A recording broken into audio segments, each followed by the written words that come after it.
नमस्कार, मैं हूं डॉक्टर स्मिता ढेंगले। आइए आज हम बात करते हैं ट्विन प्रेगनेंसी के बारे में। ट्विन प्रेगनेंसी जितनी दोहरी खुशी देती है, उतनी ही आशंकाओं के साथ भी आती है। जैसे ही किसी मदर को बताते हैं कि आपकी ट्विन प्रेगनेंसी है, खुशी के साथ साथ उतना भय भी दिखता है कि ट्विन्स में कैसे होगा। तो आइए हम थोड़ी जानकारी लेते हैं ट्विन्स के बारे में। आजकल IVF टेस्ट ट्यूब बेबी के टाइम में ट्विन्स, ट्रिपलेट्स, मल्टीपल प्रेगनेंसी ज्यादा देखने में आती है, पर नेचुरल तौर पे भी किसी को ट्विन प्रेगनेंसी ठहर सकती है। अब नेचुरल तौर पे कैसे ठहरेगी ट्विन प्रेगनेंसी? वैसे तो हम सबको पता है कि हर मासिक धर्म के बाद हर ओवरी से एक ही एग रिलीज होता है और ये एग जब एक स्पर्म से फ्यूज होता है तो एक बेबी बनता है। पर कभी कभी किन्हीं कारणों में यदि 2 एग रिलीज हुए हैं और वो 2 स्पर्म से फ्यूज हुए हैं तो फिर ट्विन प्रेगनेंसी ठहर सकती है। कभी ऐसा भी होता है कि फैमिली हिस्ट्री होती है ट्विनिंग की, तो उन परिवारों में देखने में आता है कि ट्विन्स के सेट हैं। और वर्ल्ड वाइड यदि देखें दुनिया में तो अफ्रीकन में बहुत ज्यादा इंसिडेंस होता है ट्विन प्रेगनेंसी का। हमारे यहाँ पे 3 से 4% है रेट ट्विन प्रेगनेंसी के नेचुरल तौर पर। और IVF में कैसे होता है?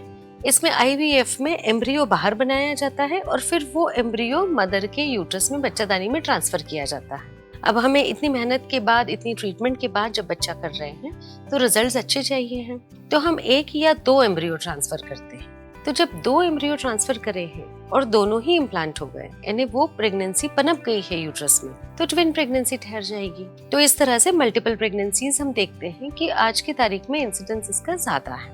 अब ये किन तरीके की होती है? तरीके से मतलब इनके प्रकार अलग अलग होते हैं। यदि 2 एग 2 स्पर्म से फ्यूज होकर 2 बेबीज बने हैं तो ये कम्प्लीटली अलग, इन्हें डाइजाइगोटिक ट्विन्स बोला जाता है।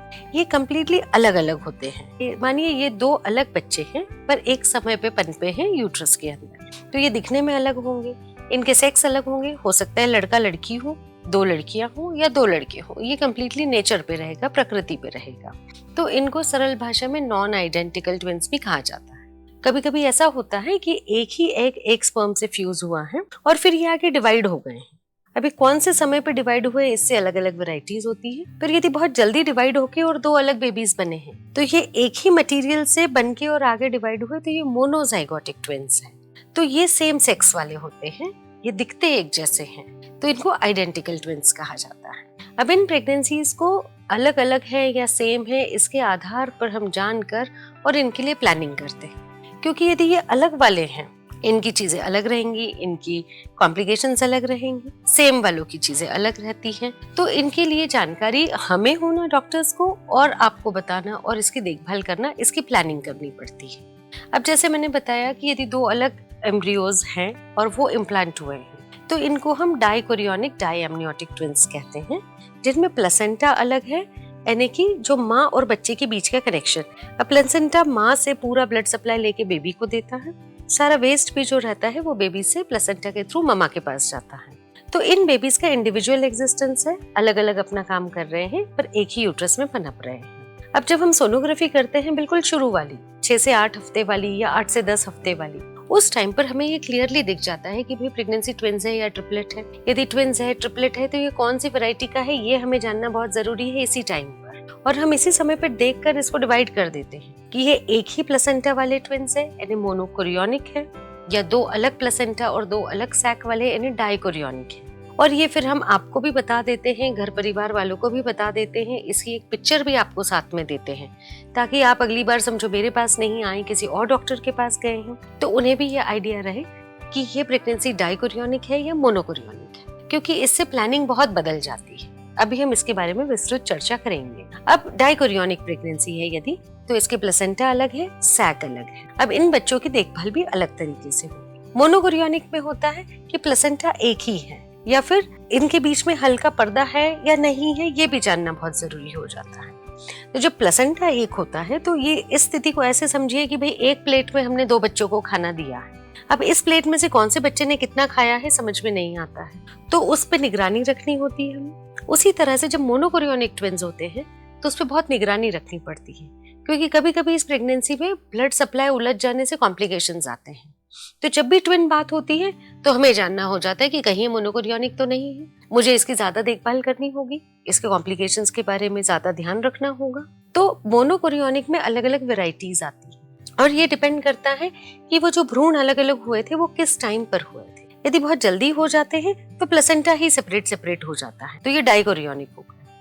यदि वो 1 से 3 दिन के बीच में सेपरेट हुए हैं तो इनके प्लेसेंटा एक होता है पर एक हल्का सा पर्दा रहता है इनके बीच में, तो थोड़ा डिवीजन है, इनको मोनोकोरियोनिक डायएमनियोटिक बोला जाता है। यदि इससे लेट हो जाता है डिवीजन तो वो बीच का जो हल्का पर्दा है एमनियन का, अंदर के सैक का, वो भी नहीं होता, तो ये मोनोकोरियोनिक मोनोएमनियोटिक बन जाते हैं।